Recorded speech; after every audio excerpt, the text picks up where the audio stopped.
इस गेम को मैं भी ज्वाइन करना चाहता हूँ। डोंट वरी, तुम्हें एक ग्रेट लवर मिल जाएगा। सैम, अच्छा नहीं लगेगा कि मैं अपना ही नाम खुद उठाऊं। कम चूज। হ্যালো সিনেমাপ্রেমী বন্ধুরা, আজকে আমরা এনেছি 2010 সালের রোমান্টিক ড্রামা অরেঞ্জ মুভি, যেখানে প্রেম মানে শুধু ভালোবাসা নয় বরং বিশ্বাস, স্বাধীনতা আর বাস্তবতা। রামচরণ এখানে মিষ্টি প্রেমিক নয় বরং এক চিন্তাশীল ব্যক্তি, যে প্রেমে বিশ্বাস রাখলেও চিরন্তন সম্পর্ক বিশ্বাস করে না। এই মুভিটি কি আমরা দেখা উচিত? জানতে ভিডিওটা পুরো দেখুন। এই মুভির কাহিনীটি যদি ছোটো করে বলি, রামচরণ একজন ফটোগ্রাফার যিনি অস্ট্রেলিয়ায় থাকেন। এই মুভির কাহিনীটি যদি ছোটো করে বলি, রামচরণ একজন ফটোগ্রাফার যিনি অস্ট্রেলিয়ায় থাকেন। তিনি প্রেমে পড়েন জানকী নামের একটি মেয়ের, যিনি একজন সাধারণ এবং আবেগপ্রবণ মেয়ে। কিন্তু রামের প্রেমের দর্শন একটু আলাদা।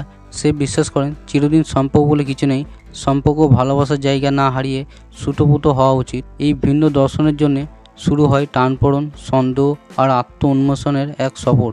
কী হয় শেষ পর্যন্ত? সম্পর্ক কি ভেঙে যায়, নাকি রামের দর্শনের মধ্যে থেকেই নতুন পথ খুঁজে পাওয়া যায়? এই মুভির ক্যারেক্টার এবং পারফরমেন্সের কথা বলি, রামচরণ এই সিনেমায় তার সাধারণ মাস ইমেজ ছেড়ে একদম সফট বাস্তববাদী চরিত্রে অভিনয় করেছেন।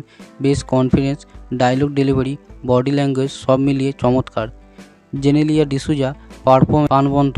তার ক্যারেক্টার জানকী সিনেমাটিকে আবেগ এবং উষ্ণতা দেয়। সাধারণ পদ্মেশে একটি ছোট কিন্তু গুরুত্বপূর্ণ চরিত্র ছিলেন, যা গল্পে কিছুটা টুইস্ট এনেছে। এই মুভির ডাইরেকশন এবং স্ক্রিন প্লের কথা বলি, ভোমসি পাইডিপল্লি এখানে প্রেম নিয়ে এক নতুন দৃষ্টিভঙ্গি হাজির করেছেন। গল্পে রোমান্স থাকলেও তা কোনোভাবেই অতিরিক্ত ফ্যান্টাসি নয়, বরং বাস্তব জীবন সম্পর্কের জটিলতা ও মানসিক দ্বিধা অনেকটাই খোলাখুলি দেখানো হয়েছে। তবে চিত্রনাট্য কিছুটা জায়গায় পুনরাবৃত্তি আছে, বিশেষ করে সেকেন্ড হাফ কিছুটা ধীর গতির, কিন্তু মোটের উপর মেসেজ ক্লিয়ার।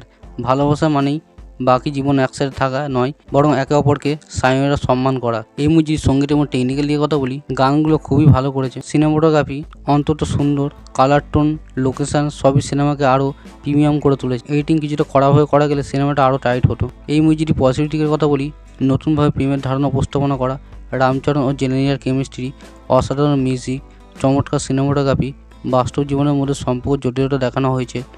এই মুভির নেগেটিভ দিকের কথা বলি, সেকেন্ড হাফে কিছুটা ধীর এবং কিছু দৃশ্য টেনে লম্বা করা হয়েছে। রোমান্স কিছুটা রিপিটেড মনে হতে পারে, দর্শকের সবার জন্য নয়, কেউ আনরোমান্টিক মনে করতে পারে।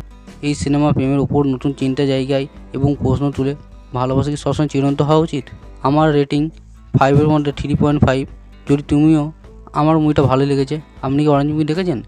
ভিডিওটা ভালো লেগে লাইক শেয়ার সাবস্ক্রাইব করতে ভুলবেন না।